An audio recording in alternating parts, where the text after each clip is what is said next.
À Angkor, au Cambodge, une fabuleuse découverte, relayée par la presse internationale, a mis le monde de l'archéologie en émoi. Une technologie laser aérienne, le LIDAR, a permis à un archéologue français de révéler une cité médiévale sur les hauteurs qui dominent la plaine d'Angkor. Cette mystérieuse cité serait-elle Mahendra Parvata, l'une des premières capitales de l'Empire Khmer que l'on cherchait depuis longtemps? Quel rôle cette cité a-t-elle joué dans l'histoire d'Angkor, dont la civilisation fascine le monde? C'est l'enjeu de cette enquête archéologique menée par Jean-Baptiste Chevance au Phnom Kulen.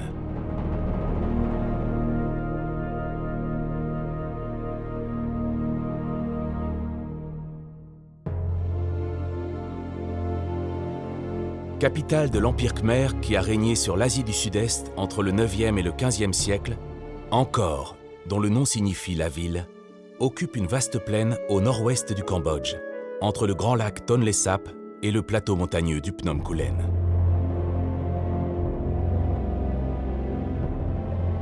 Depuis plus d'un siècle, c'est sur le site d'Angkor que les archéologues se sont illustrés, en sauvant de la ruine et de l'oubli ces merveilles du monde qui attirent les foules.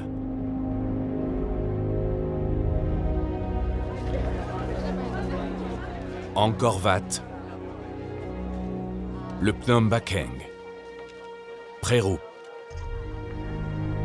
Takeo, Taprom, Bantesrey, le Bayonne et tant d'autres.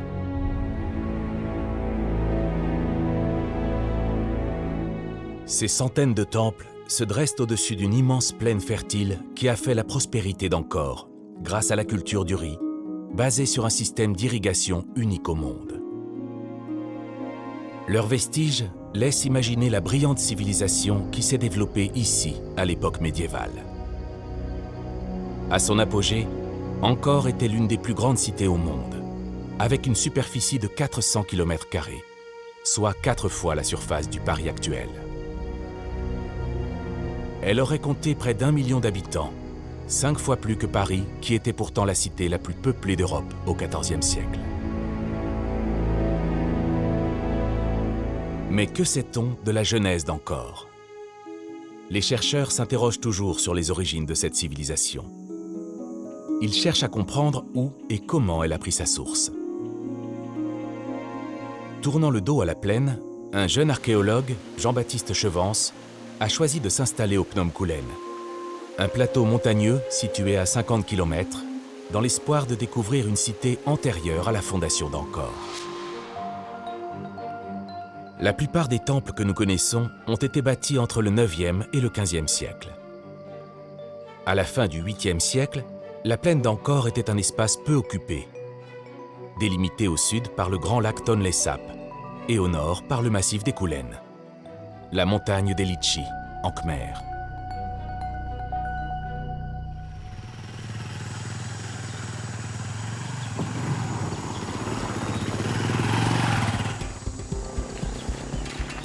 Face au tourbillon médiatique qui a suivi sa découverte d'une cité ancienne, Jean-Baptiste Chevance poursuit ses recherches sur ce plateau couvert de forêts qui surplombe la plaine. Tout reste à faire sur cette vaste étendue pour faire surgir de terre les vestiges de Mahendra Parvata.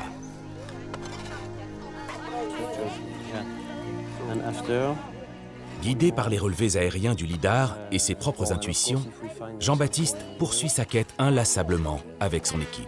Et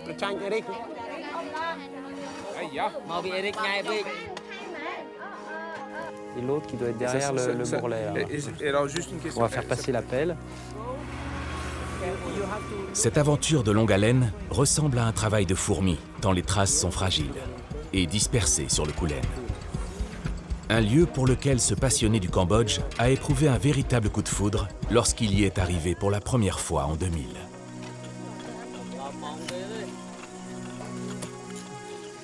La première chose qui m'a attiré ici, c'est ce côté forteresse inaccessible, cette grande barre rocheuse qu'on aperçoit de la plaine, avec la forêt qui la recouvre. Je pense que j'ai flashé dès que j'ai vu l'endroit. C'est un peu le rêve de redécouvrir tous ces sites qui sont peu connus. Pour venir ici, c'était 4-5 heures, les ponts inexistants, c'était des troncs de cocotiers. Enfin, c'était vraiment le bout du monde avec des villages qui vivaient complètement en autarcie, qui n'avaient pas vu de population occidentale depuis bien longtemps. Un contact avec une famille qui s'est fait, qui s'est vraiment créé de manière assez intime et qui s'est développé sur plusieurs années. L'idée, c'était de venir s'implanter sur un de ces villages pour partager leur vie, leurs problèmes, essayer de les résoudre. Et puis j'avais l'impression effectivement de redécouvrir des sites qui étaient méconnus et dont il y avait tout à tirer encore.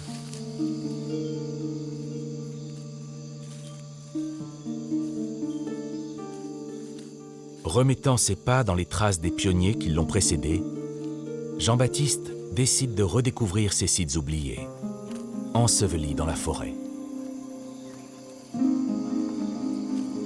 Des vestiges qui pourraient nous éclairer sur les origines d'Angkor.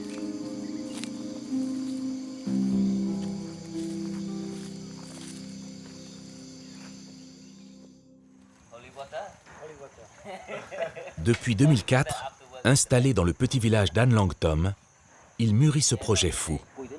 Retrouver cette cité de Mahendra Parvata qui daterait du début du IXe siècle et serait donc antérieure à la fondation d'Angkor. Les archéologues sont persuadés qu'elle existe, mais personne ne l'a encore découverte. Et si c'était à lui, Jean-Baptiste, de la trouver? La guerre encore toute proche a laissé de profondes séquelles au Phnom Kulen.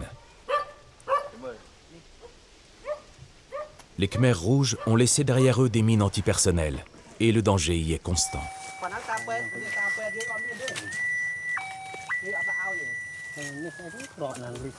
Sensibilisé par les accidents qui se produisent fréquemment dans les villages, Jean-Baptiste a fait venir une équipe de démineurs.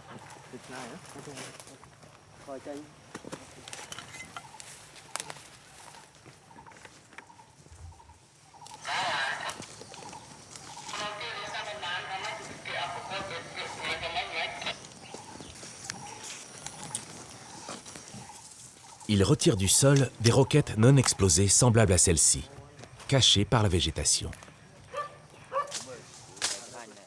C'est une bombe de lance-roquettes à côté d'une termitière, juste à côté d'une maison. Enfin, on est en plein village. On va pas rester parce que l'engin est un peu dangereux et ils n'arrivent pas à voir s'il y a le détonateur. Donc ils nous ont demandé de partir, on va y aller.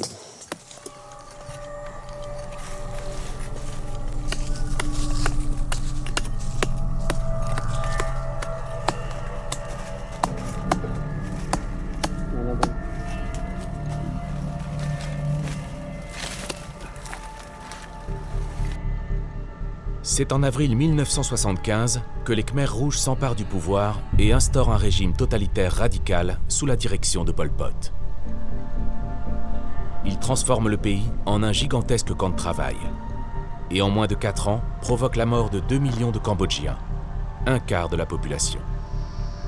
Chassés du pouvoir par l'armée vietnamienne, les Khmers rouges se replient dans des bastions naturels comme le Phnom Kulen jusqu'en 1996. Truffant la région de mines, ils en avaient fait une forteresse imprenable.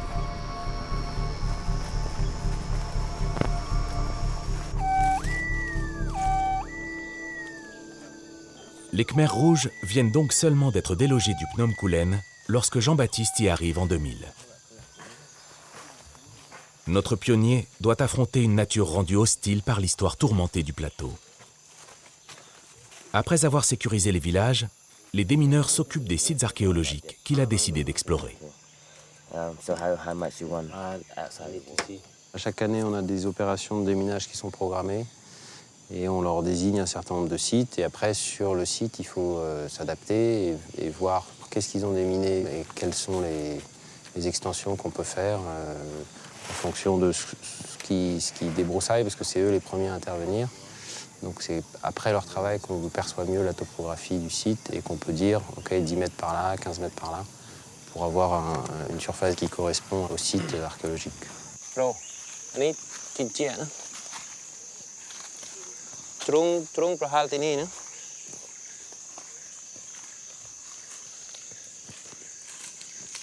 À partir de 2008, Jean-Baptiste peut enfin se lancer dans la redécouverte de ces sites abandonnés. Pour l'archéologue, le moment tant attendu est arrivé. Autour de lui s'est constituée une équipe de jeunes archéologues cambodgiens.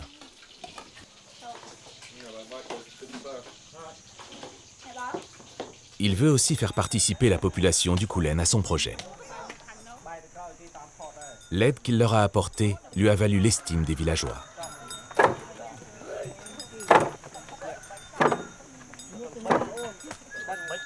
La promesse d'un salaire, inhabituel pour ces paysans à l'écart du monde, finit de les convaincre.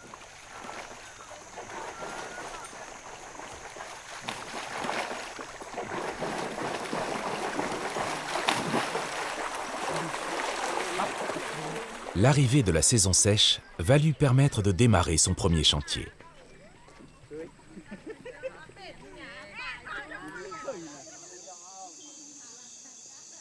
Ce matin, une mise en scène imprévue l'attend au temple d'Opahong. Un chaman, convoqué par les villageois, préside une cérémonie autour d'un autel improvisé, comme le veut la tradition, pour chasser les mauvais esprits et s'assurer la protection des génies du lieu avant de démarrer les travaux.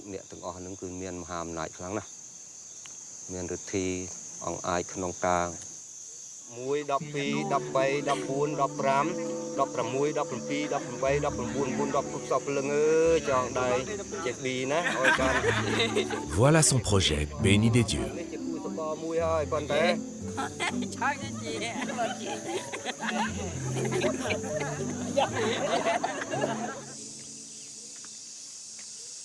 Cette fois, la fouille du temple d'Opahong peut démarrer.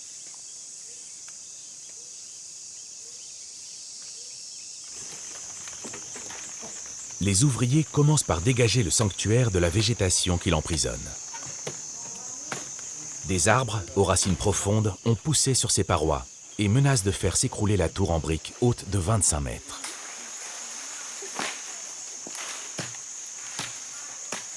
Jour après jour, il coupe, arrache et nettoie les abords du temple avec un véritable sentiment de fierté de participer à son sauvetage.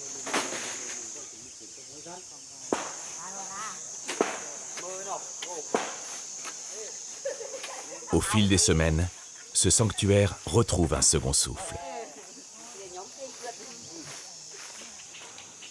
Un matin, en arrivant sur le chantier, une formidable surprise l'attend. À l'intérieur de la tour, les ouvriers sont en train de dégager des colonnettes enfouies dans le sol. Ornées de superbes motifs végétaux, sculptés dans le grès, elles se dressaient autrefois de part et d'autre de la porte du sanctuaire.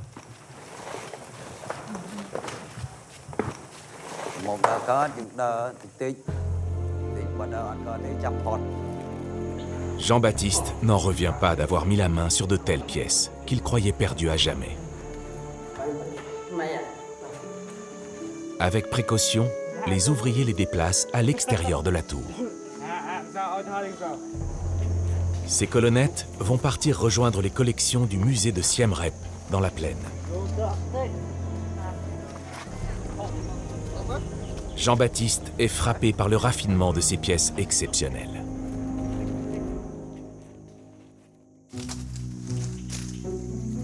Guidé par les villageois, il part à la recherche des sites oubliés du plateau.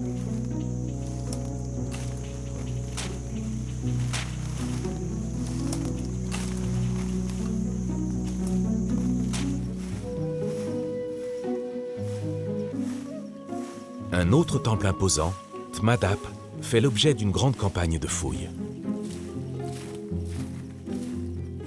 Sa tour en briques et ses décors sculptés, dont certains dans le grès, en font le plus beau des temples construits au Phnom Kulen au début du IXe siècle. Qui a bien pu édifier un sanctuaire aussi richement orné? Un haut dignitaire? Un brahmane? Un roi peut-être? Malheureusement, il a souffert et sa tour menace de s'effondrer. Jean-Baptiste commence par en faire consolider la structure. La présence sur ce massif d'un aussi grand nombre de temples l'intrigue.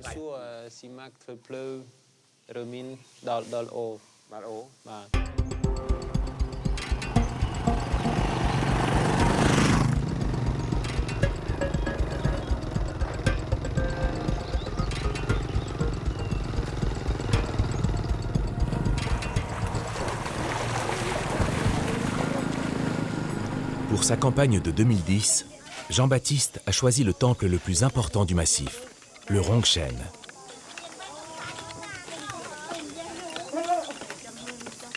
Cette fouille va lui apporter des réponses. Construit au sommet du Phnom Kulen, ce temple est fait de plusieurs terrasses superposées. La plus grande est un immense carré de 220 mètres de côté. Des dimensions impressionnantes, sans doute trop pour un simple sanctuaire. Pour Jean-Baptiste, aucun doute.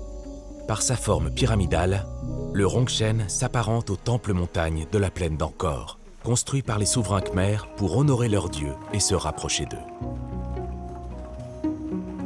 Les pièces du puzzle commencent à s'assembler. La présence de ce temple imposant prouve qu'une grande cité a bien existé ici. Il reste maintenant à la localiser. Sur la carte, les principaux temples fouillés par Jean-Baptiste apparaissent étrangement alignés. C'est là que son aventure va basculer dans une nouvelle dimension grâce à une technologie de pointe, le lidar. En 2012, pour la première fois, des archéologues de plusieurs pays décident d'unir leurs moyens pour faire survoler la région d'Angkor par le lidar. Embarqué à bord d'un hélicoptère, ce système laser de mesure à distance permet de scanner les moindres différences du relief grâce à un faisceau lumineux envoyé au sol. Parti de l'aéroport de Siem Reap, situé à proximité du temple d'Angkor Wat, l'hélicoptère se dirige vers le Phnom Kulen où il survole une zone de 30 km² déterminée par Jean-Baptiste Chevance. À la différence du radar qui utilise des ondes radio, le lidar utilise la lumière. Traversant la canopée, le faisceau lumineux est renvoyé à l'opérateur. Il révèle, avec une précision jamais vue, ce qui affleure au sol et demeurait invisible en raison de l'épaisse couche végétale.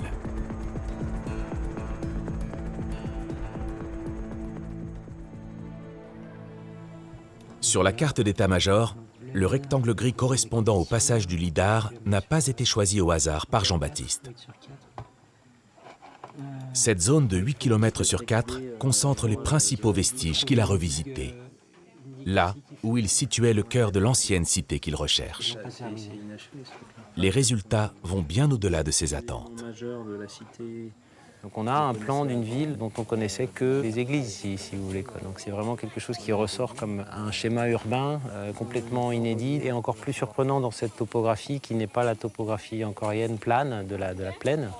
Ici on est dans un relief relativement accidenté, mais ça ne les a pas empêchés de tracer des routes qui font 60 mètres de large sur 8 km est-ouest, nord-sud, en s'adaptant parfaitement à la topographie et en déviant les cours d'eau. Et tout ça, c'est des choses qu'on a vues avec le lidar.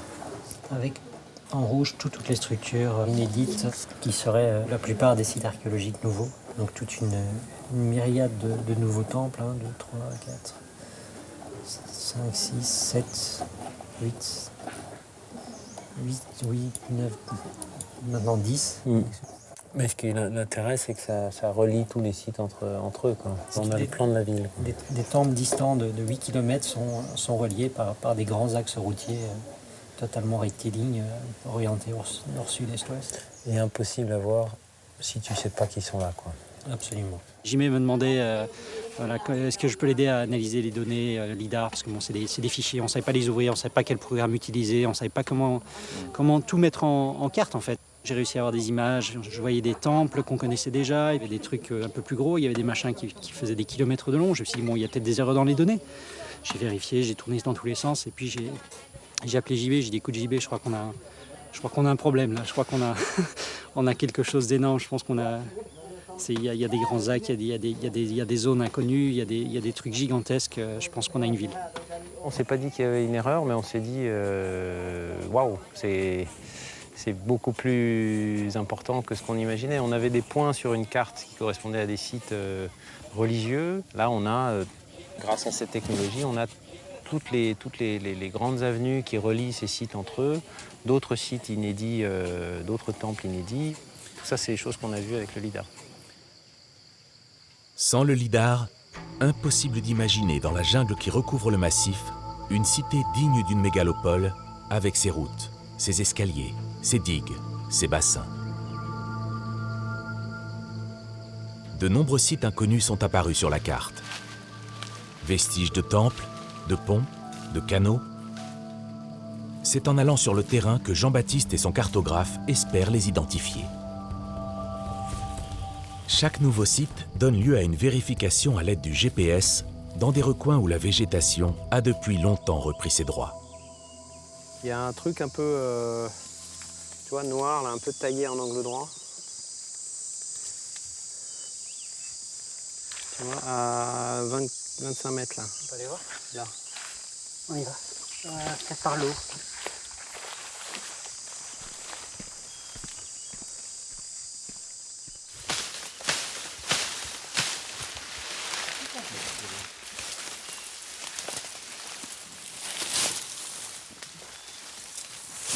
Là, au niveau du sol, on voit qu'il y a des briques qui ressortent très clairement. Donc des briques en argile qui ont servi donc à construire un bâtiment, probablement un temple. Il y a effectivement une forme bien carrée. Il y a du grès. Mais c'est tout petit, hein, parce que là, on serait dans un angle. On ferait 20 mètres de côté. Oui, à peu près, oui. On a un grand carré blanc. Et on voit bien que c'est carré, c'est pas du tout naturel. Difficile d'imaginer un sanctuaire à partir de ce petit tas de briques. Il s'agit sans doute des restes d'une plateforme servant de temple.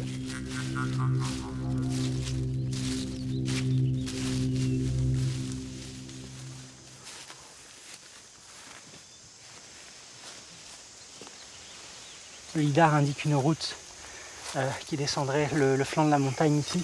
Donc à peu près où se trouvent les fougères, sur une largeur de 40 mètres. Je cherche des escaliers, des pierres, c'est ça qu'on cherche pour le moment. Cette route passe pile à l'endroit où la falaise est la moins abrupte. Voilà, c'est intéressant parce qu'ils connaissaient vraiment très bien la topographie pour implanter les sites de façon à ce que leur accès soit le plus aisé possible. Bon, on retourne sur la route. L'immense schéma urbain révélé par le lidar reste donc à défricher.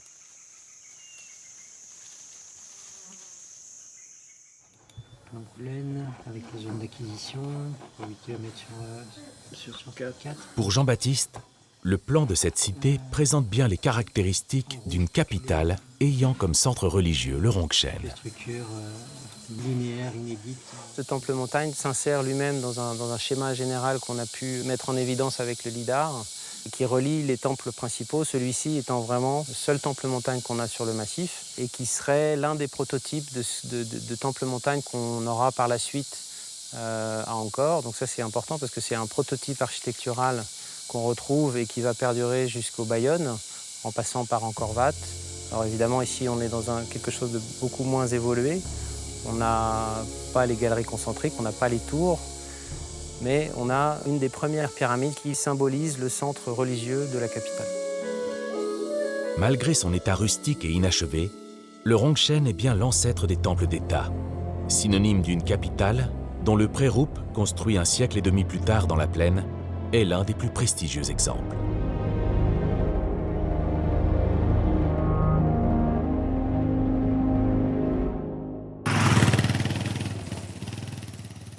Un nouveau défi attend maintenant Jean-Baptiste.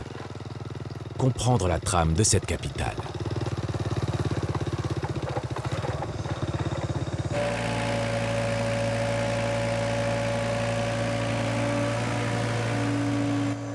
Il engage des sondages à grande échelle sur de nouveaux sites qui se rattachent au réseau urbain.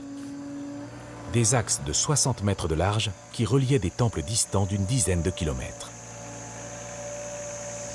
Les grands axes routiers, les axes secondaires, les temples inédits, donc beaucoup au nord de Rongchen. Une série d'élévations artificielles fait aussi l'objet de sondages. D'une pierre de peau, Les archéologues cherchent à comprendre à quoi correspondent ces tertres régulièrement espacés, nettement visibles sur la carte LIDAR. C'est une couche un peu noire aussi.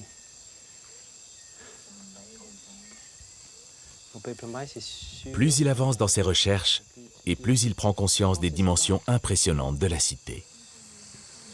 La mise en place d'un tel système implique une population importante et puis un pouvoir important qui permettent de diriger, d'organiser, de penser ce système urbain, qui relie les sites religieux entre eux, qui fixe la population, mais qui également qui témoigne d'une force, d'un pouvoir, donc d'un système social extrêmement organisé. Qui pouvait disposer d'un tel pouvoir sur les populations pour les soumettre à un projet aussi démesuré? Pour Jean-Baptiste, cela ne peut être que Jayawarman II, ce roi dont la présence au Phnom Kulen est mentionnée dans une inscription.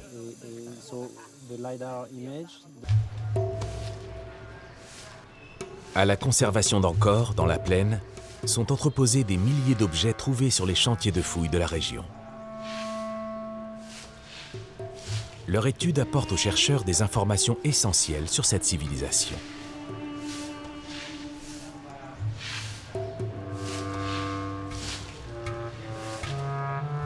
Dans un bâtiment sont conservées des centaines de stèles qui racontent des événements liés au règne des souverains khmers. Chose surprenante, elles se réfèrent invariablement à ce même roi, Jayawarman II.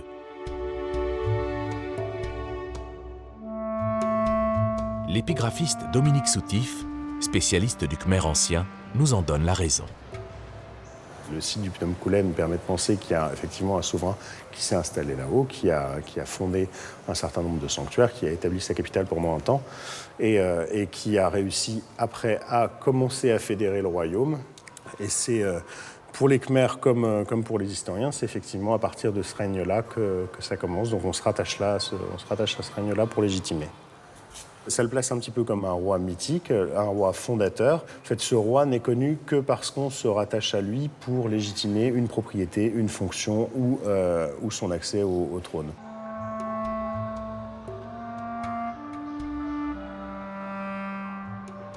Là, ce qui est intéressant, c'est qu'on va nous expliquer que Jayawarman II est l'oncle maternel de la mère de Yashovarman et que le père de Yashovarman est l'arrière-petit-fils de l'oncle maternel de la femme de Jayawarman II. Donc il s'agit d'un lien très ténu, mais justement ça qui est intéressant, c'est que bien que ce lien soit vraiment très limité, on tient absolument à l'exprimer pour légitimer le souverain. C'est grâce à une stèle semblable à celle-ci et gravée en 2 langues, le sanskrit, qui est la langue des dieux, et le khmer ancien, que l'on connaît un peu l'histoire de Jayawarman II. Fils de roi, ce jeune prince est un guerrier et un conquérant. Il a longuement bataillé et soumis plusieurs royaumes rivaux du Cambodge avant de s'emparer de la plaine d'Angkor. Il repart bientôt en guerre. En 802, il se rend au Phnom Kulen où il s'autoproclame souverain universel, en se prévalant d'être l'élu des dieux. C'est ainsi que ce souverain, désormais roi des rois, est devenu aux yeux de ses successeurs le véritable fondateur de l'Empire khmer.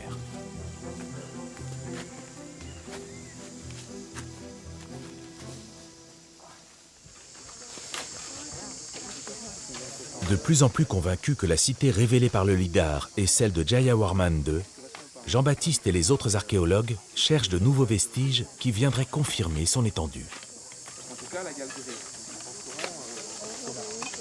En ouvrant des tranchées dans la forêt, ils mettent au jour un site inédit qui semble s'apparenter à un réseau hydraulique complexe. Les ouvriers dégagent des gradins en latérite et un ensemble de réservoirs qui communiquent entre eux.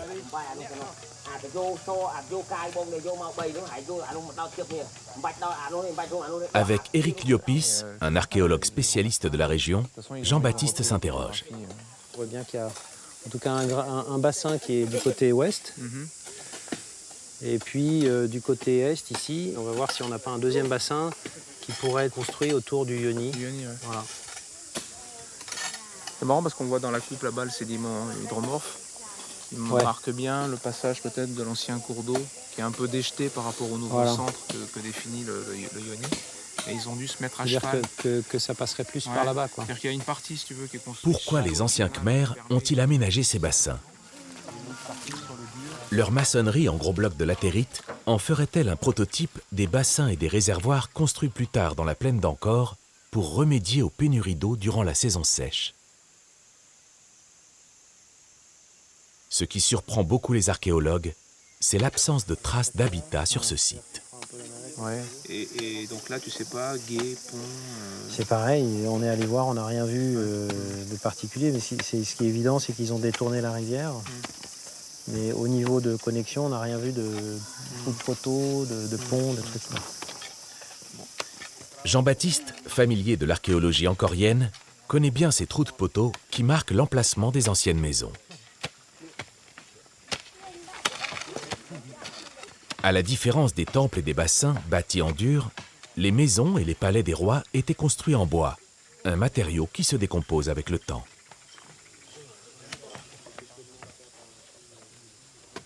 Ces trous de poteaux sont donc les seules traces laissées par les pilotis des maisons khmères. Construites et reconstruites sans fin depuis des millénaires, elles durent à peine le temps d'une vie. C'est pourquoi on ne retrouve aucun vestige, mais parfois seulement des traces.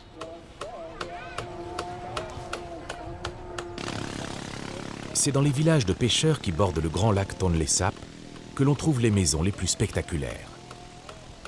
Littéralement perchées sur des pilotis de plus de 10 mètres, leur hauteur est calculée pour faire face à la montée des eaux durant la saison des pluies, en période de mousson. C'est au bord de ce lac immense et mystérieux que sont apparues les premières cités de la région d'Angkor. Bien avant la fondation de l'Empire qui allait régner sur la plus grande partie de l'Asie du Sud-Est entre le 9e et le 15e siècle. Du souverain au plus humble paysan, tous vénéraient ce lac nourricier, grand comme une mer. Ces crues, au moment de la mousson, fertilisaient la terre, permettant jusqu'à 4 récoltes de riz par an. Les populations voyaient comme un don du ciel les poissons et coquillages présents en abondance que rapportaient quotidiennement les pêcheurs établis sur ces rives.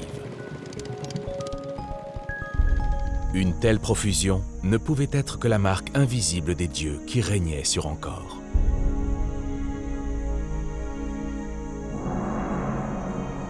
Dès lors, pourquoi celui qui est considéré comme le fondateur de cet empire, Jayawarman II, n'a-t-il pas fait comme ses successeurs, en s'installant dans ce pays de cocagne pour profiter des terres fertilisées par le lac?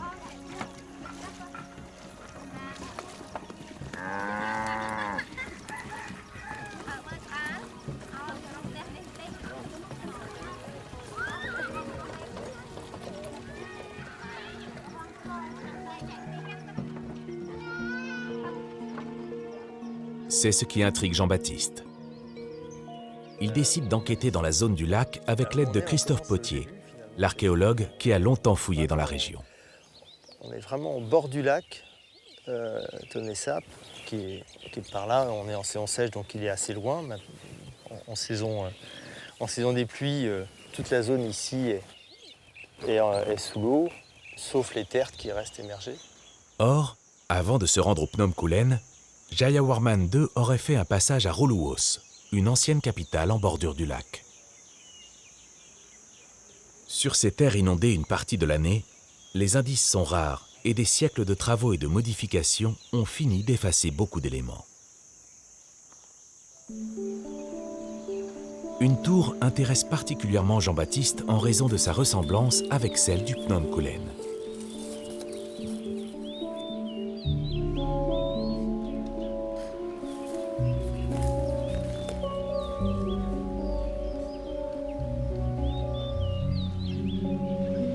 Cette tour qui est encore excessivement bien conservée et qui a des côtés un peu primitifs, c'est assez proche des Coulaines.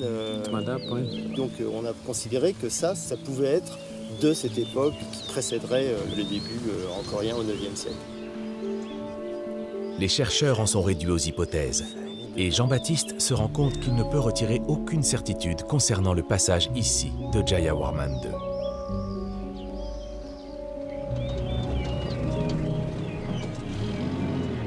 Christophe Pottier décide de l'emmener à Bakong, le temple montagne de Roluos, l'ancienne capitale, située à quelques kilomètres de là.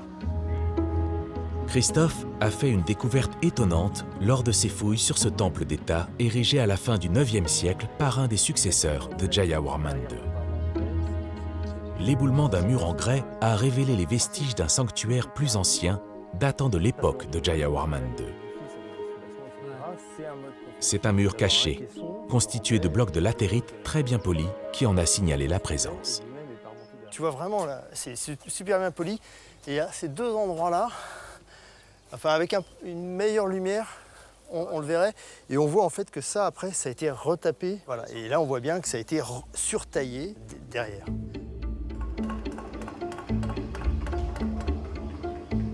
La datation a prouvé que ce temple correspondait à la période de Jayawarman II, mais rien ne dit qu'il en a été l'ordonnateur. Malgré quelques indices retrouvés à Roluos, ce voyage dans la plaine laisse Jean-Baptiste perplexe. Et l'énigme reste entière.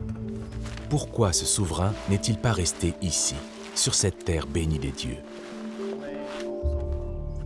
C'est une décision quand même assez spectaculaire de décider d'aller installer une capitale sur une colline. C'est finalement que ça soit un bastion naturel, peut-être défensif aussi. Non mais c'est vrai, c'est notamment l'hypothèse de Claude Jacques qui effectivement place le passage de Jayawarman II en haut du Koulen comme étant en fait un genre de retrait dans une expansion quasi continuelle où il y aurait eu des revers et en fait grosso modo il serait monté se protéger au Koulen comme une sorte de petite retraite, etc. Et en tout cas là maintenant Jean-Baptiste cherche une autre explication à l'arrivée de Jayawarman II au Phnom Koulen. Et si c'était une raison secrète liée à la magie du lieu? Bon, déjà il y a le côté sacré, le fait que cette montagne soit beaucoup plus grande que les autres. Le fait que tu aies les rivières permanentes qui en proviennent. Son intuition pourrait s'avérer juste, encore une fois. Les Khmers ont en effet toujours considéré le Phnom Koulen comme une montagne sacrée. N'est-ce pas ce caractère divin qui a pu pousser Jayawarman II à s'y faire sacré souverain universel en l'an 802, pour mettre les dieux de son côté dans un moment délicat de sa conquête, tout en se protégeant des attaques à l'abri de cette forteresse naturelle? Pour Jean-Baptiste, il ne fait aucun doute que la dimension sacrée du Phnom Koulen a dû jouer un rôle déterminant dans le choix de Jayawarman II d'y implanter une capitale.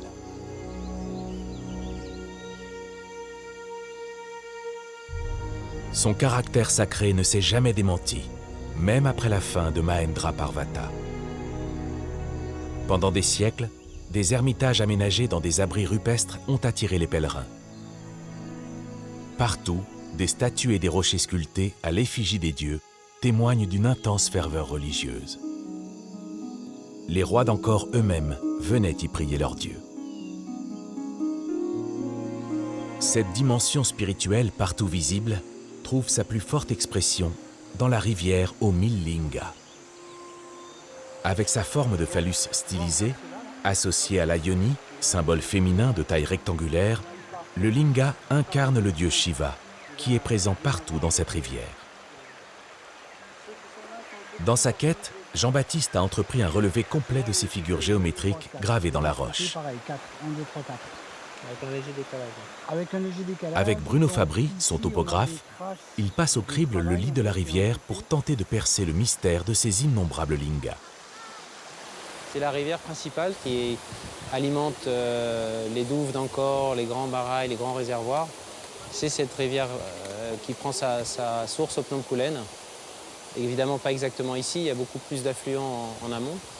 Mais à partir de ce moment-là, elle est gravée, elle est sculptée et c'est ce qui donne le caractère sacré à l'eau, parce que l'eau devient chargée de pouvoir sacré en passant sur ces lingars sur plusieurs centaines de mètres. Avec ses rivières jamais à sec qui irriguent la plaine, le Phnom Kulen a toujours été le château d'eau d'Angkor. La capitale de l'Empire Khmer s'est développée grâce à un réseau hydraulique extrêmement sophistiqué, constitué de canaux, de douves, de bassins et de grands réservoirs.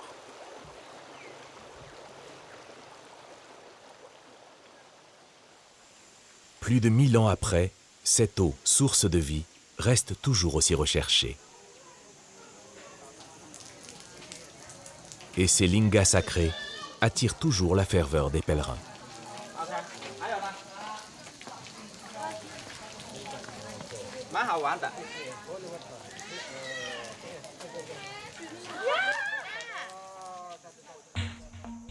Dans l'esprit des Khmers, les hauteurs du Phnom Kulen les rapprochaient des dieux.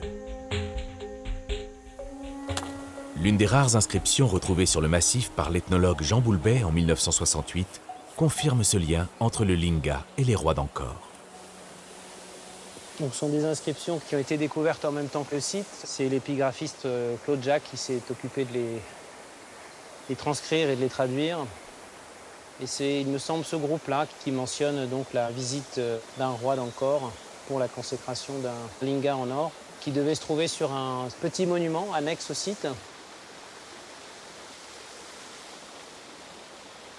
Pourquoi cette omniprésence de Shiva et Vishnu, les dieux tutélaires du Phnom Kulen? Pour éclairer ce point, Jean-Baptiste n'hésite pas à consulter l'épigraphiste Claude Jacques, grand spécialiste du sanskrit et de la civilisation angkorienne.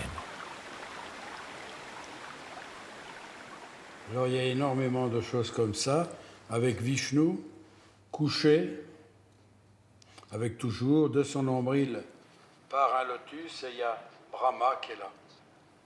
Les Khmers ont adopté la religion indienne, hein, tant hindoue que bouddhiste.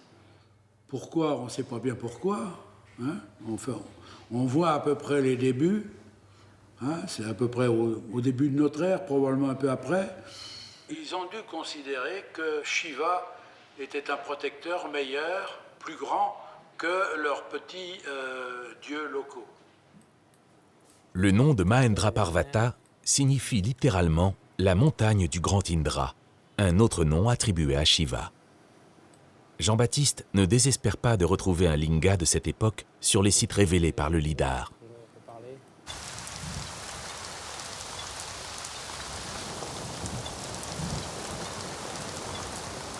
En retournant sur son chantier, Jean-Baptiste est arrêté par la pluie. Avec l'arrivée de la mousson, la brève saison des fouilles va bientôt prendre fin.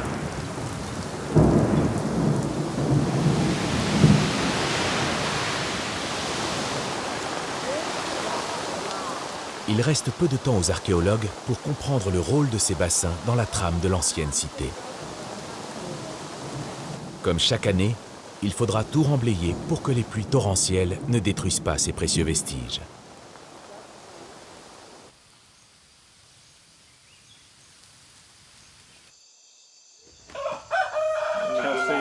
Ce matin-là, Jean-Baptiste est réveillé par une nouvelle inattendue.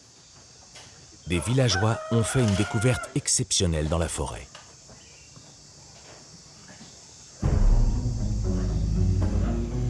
Sans tarder, il se rend sur les lieux avec son équipe.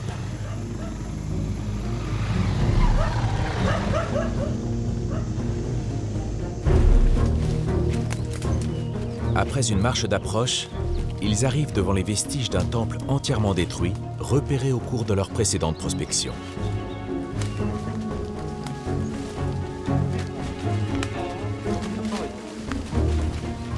Mais à quelques mètres de là, une pièce de choix les attend.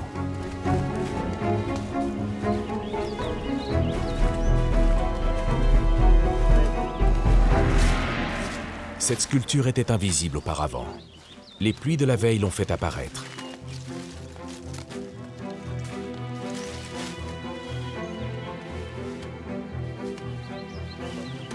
Pour l'archéologue, La découverte de ce linga géant est une merveilleuse confirmation. Un jalon supplémentaire dans sa quête de Mahendra Parvata.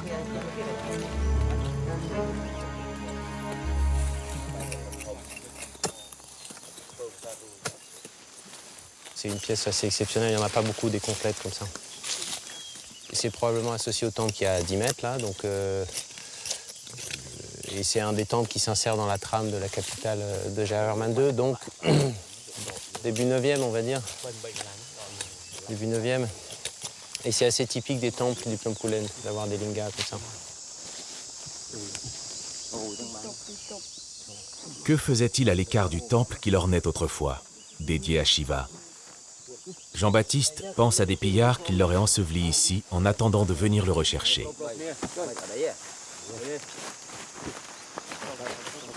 Depuis qu'il fouille la région, c'est la première fois qu'il découvre un linga de cette taille et dont le poids approche les 300 kilos.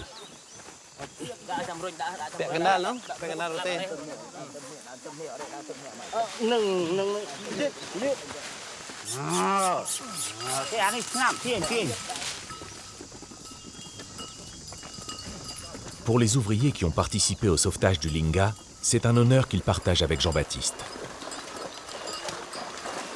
Quant au vacher qui le transporte au village, c'est comme s'il transportait une relique sainte.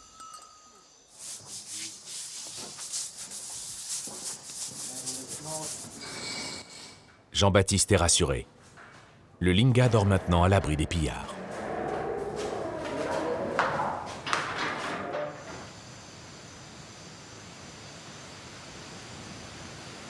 Dans cette région repliée sur elle-même pendant si longtemps, les pilleurs de temples s'en sont donnés à cœur joie.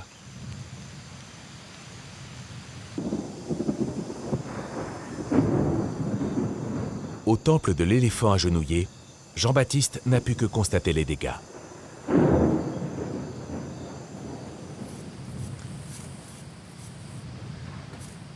Des sculptures ont été arrachées et ont disparu.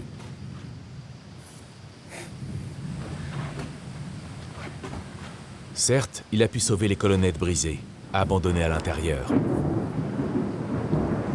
Mais le superbe linteau qui surmontait la porte du temple n'a pas eu la même chance. Les pillards l'ont saccagé. On voit les marques de ciseaux. Clac, clac, clac. Les burins, ils ont fait ça au burin. Et on les voit aussi également là. Là, c'est pas le même outil, mais voilà. Si un jour ça ressort sur le marché de l'art, on pourra les identifier. Voilà, les deux pattes arrière, l'arrière-train, le ventre.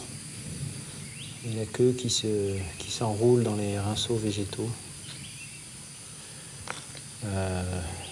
Il faudra regarder la photo de 1936 pour identifier le motif central. Et puis tout ça s'organise autour d'un gros... Lors de la toute première expédition au Phnom Kulen en 1936, dirigée par l'historien d'art Philippe Stern, les plus beaux linteaux avaient été déposés pour être mis à l'abri.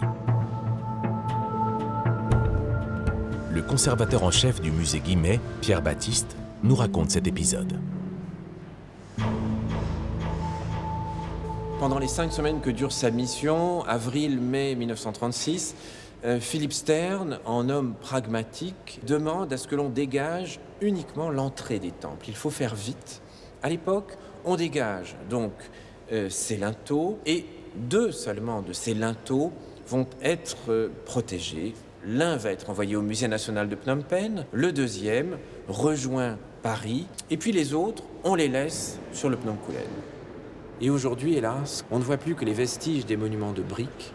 Le reste, les linteaux ont été, pour la plupart, pillés, découpés en morceaux, tronçonnés, et on ne sait pas du tout ce qu'ils sont devenus. Parce qu'en fait, les pillards, connaissant mal les caractéristiques techniques de la sculpture sur pierre, en général, ont eu tendance à détruire ce qu'ils essayaient de voler.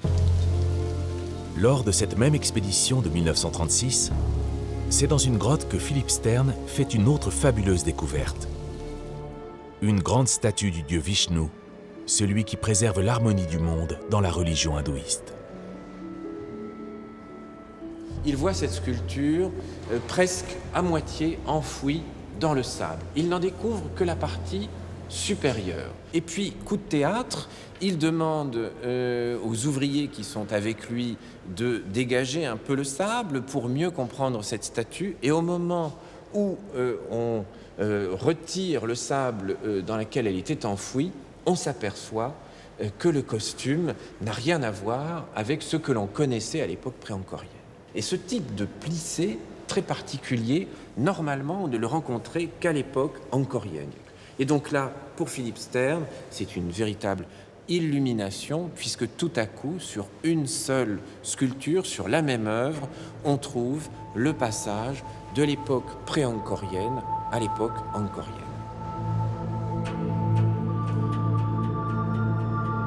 Cette statue du IXe siècle résume bien l'importance du roi Jayawarman II dans la jeunesse d'Angkor.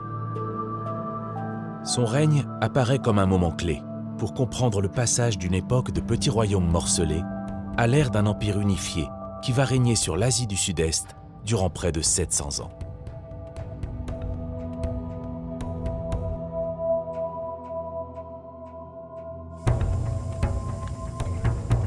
Pour Jean-Baptiste, chaque fouille apporte son lot de révélations sur cette cité oubliée.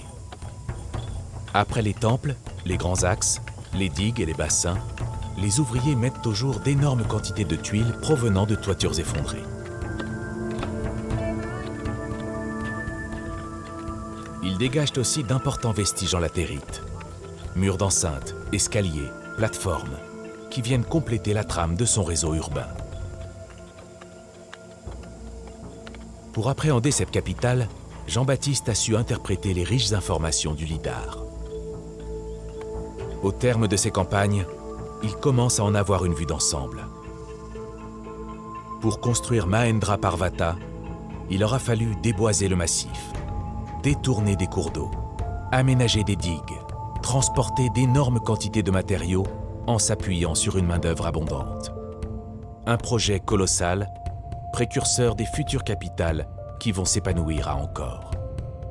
Cette première vision obtenue grâce au lidar sur 30 km² sera bientôt suivie d'une nouvelle campagne à l'échelle du Phnom Kulen, soit 900 km².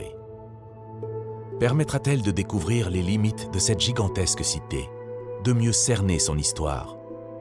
La tâche est immense, mais c'est le projet d'une vie.